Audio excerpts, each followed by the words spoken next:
ताज्या बातम्यांसाठी ABP माझाला subscribe करा आणि बेल आयकॉन प्रेस करा।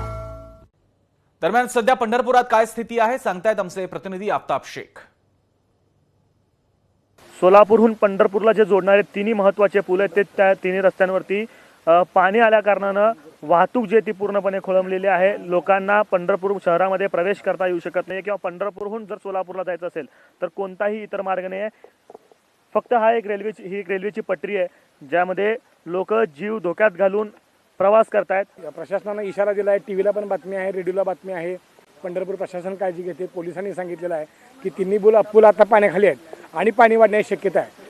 पंढरपूरचा बराचसा भाग पाण्याखाली जाणार आहे, त्यामुळे पंढरपूरमध्ये जे अडकलेले लोक आहेत त्यांना पटकन बाहेर पडा असं सांगितलेलं आहे। आम्ही पुण्यावरून आलो, कोल्हापुरावरून इकडे आलो। बरं, इथून मस्करी करतात ते एसटीवाले कंडक्टर नाहीत का, सोडलं तुम्हाला इथं पंढरपूरच्या ते विषयांना पुलावरती सोडलं। हो हो, पायाला आमचं एकतर पायात रॉड आहे माझ्या।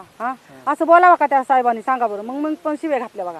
सोलापूरहून पंढरपूरला जोडणारे असेल किंवा पंढरपूरहून सोलापूरमध्ये जर जायचं असेल तर जे तीन महत्त्वाचे पूल आहेत तिन्ही पुलांवरती पाणी असल्या कारणानं सध्याची वाहतूक जी आहे ती पूर्ण खोळंबली आहे। लोकांकडे हा रेल्वेचा एकच ट्रॅक आहे, या ट्रॅकवरून जीव धोक्यात घालून चालण्याशिवाय दुसरा पर्याय नाही आहे। कॅमेरामॅन अयुब कागदीसह आफताब शेख, एबीपी माझा, पंढरपूर।